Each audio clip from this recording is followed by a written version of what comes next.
when you look at her, you'd never know that she went through something like she did. And she doesn't know it either. She, people make a fuss out of her, and she just like, what is wrong with you guys? I'm fine.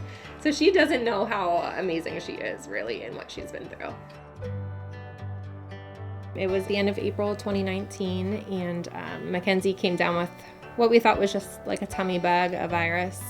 Then the rest of the weekend, she was just very lethargic, would sleep 14 to 16 hours a day, just wasn't really getting back to baseline. We had her on the couch in the living room, and that's when my wife here noticed the first seizure, and we dialed 911, and the ambulance came. In that transport from the local hospital to Janet Weiss, that's when the seizures became more severe, unstoppable. Yeah. She called me on my cell phone and said, just so you know, the ambulance is going to turn on the emergency lights and it's going to start going at a very fast pace. Please don't try to keep up. Things have escalated and they got to get her there in a hurry. So at that point, that's when my first instinct was, oh gosh, this is really, really serious. Makenzie has NORSE, New-Onset Refractory Status Epilepticus. We generally will describe status epilepticus clinically as being a seizure that is lasting greater than 5 minutes. Refractory status epilepticus means, despite our best efforts in giving her medications, she continued to seize. The next step, though, is to try to find the why. In Makenzie's case, infection was ruled out. She did not have a predisposing epilepsy. There was no history of brain injury. And so the investigation focused on whether this might be a disease or a disorder where her immune system was attacking the brain, irritating the brain, and leading to seizures. And when that happens, we use the word autoimmune encephalitis. It didn't matter what state we had her in, as long as she was alive.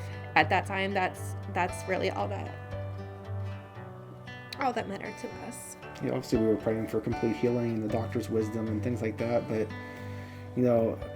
one thing I will say about the doctors is we knew how serious of a situation it was, but never at one point did we feel that at the time going through it, that the doctors felt that it was touch and go, that we could have lost her at any minute. Makenzie was a very specific case where we opted to make sure that we engaged our partners at Children's Hospital of Philadelphia.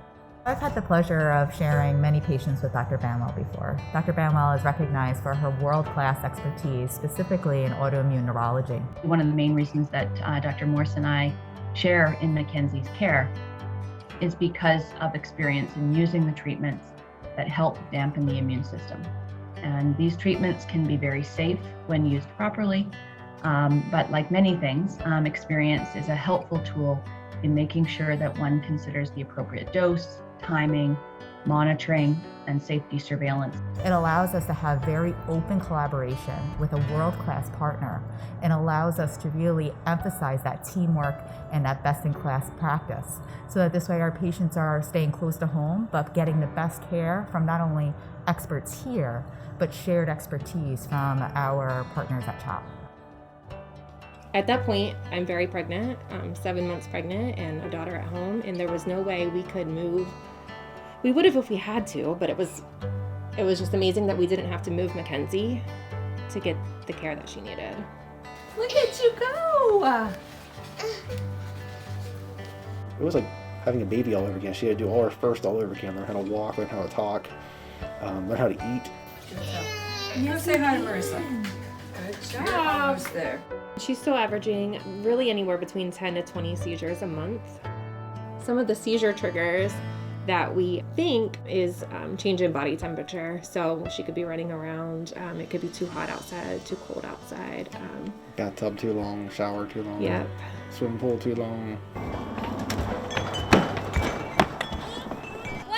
2, 3, 1.